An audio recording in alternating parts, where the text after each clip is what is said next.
दोस्तों, आज की कहानी का नाम है ए मेरी मोहब्बत लौटा। एक लड़का और लड़की एक दूसरे से बहुत प्यार करते थे। एक दिन लड़के ने लड़की को प्रपोज किया। लड़की ने पूछा, मैं तुम्हारे लिए क्या हूँ? लड़के ने एक पल के लिए सोचा और फिर उसकी आंखों में देखा और कहा, तुम मेरे दिल का हिस्सा हो। लड़की मुस्कुराई और उसका प्रस्ताव स्वीकार कर लिया। जल्द ही उन दोनों ने शादी कर ली और कुछ समय के लिए एक खुशहाल जीवन व्यतीत किया। समय के साथ युवा जोड़े अपने व्यस्त कार्यक्रम के कारण अलग होने लगे। रोजमर्रा की चिंताओं और काम के कारण उनका जीवन कठिन हो गया था। हर बीतते दिन के साथ झगड़े होने लगे और इसके साथ ही उनका रिश्ता समय के साथ खराब होता चला गया। एक दिन लड़ाई के बाद लड़की घर से बाहर निकली और अपने पति से चिल्लाकर बोली, तुम मुझसे प्यार नहीं करते। लड़का उसकी मूर्खता से नाराज होकर बोला, जी हाँ, यह मेरे जीवन की यह एक गलती थी तुमसे प्यार करना। तुम कभी मेरे लायक ही नहीं थी और न ही मेरे जीवन का हिस्सा थी। अचानक लड़की चुप हो गई और उसे पता था कि बोले गए शब्द वापस नहीं लिए जा सकते। उसकी आंखों में आंसू के साथ लड़की घर गई, अपनी चीज़ें पैक की और जाने से पहले उसके लिए एक नोट छोड़ा। नोट में लिखा था कि हो सकता है कि मैं आपके जीवन का हिस्सा कभी नहीं थी। मुझे जाने दे और उसकी तलाश करें जो आपके लायक हो।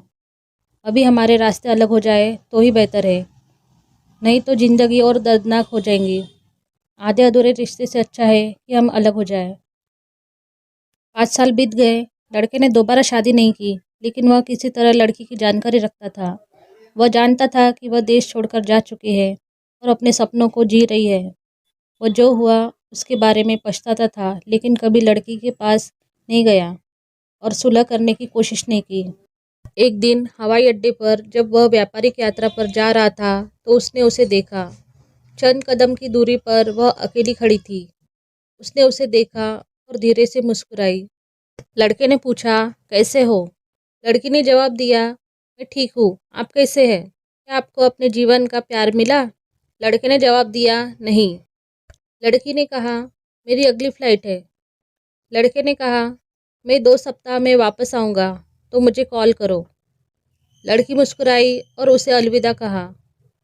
उसी शाम लड़के ने विमान दुर्घटना के बारे में सुना, वही प्लेन जिस पर लड़की गई थी।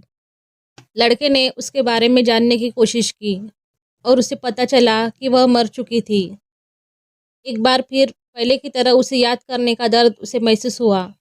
वह आखिरकार जान गया कि वह गायब हिस्सा था जिसे उसने लापरवाही से तोड़ा था और वह अब हमेशा के लिए चली गई थी। कभी कभी लोग गुस्से में कुछ भी कह देते हैं, लेकिन हमें आवेग में काम नहीं करना चाहिए और रिश्तों को समझदारी से सोचने और समय देने की कोशिश करनी चाहिए, क्योंकि गुस्से का एक पल जीवन भर की सज़ा दे सकता है।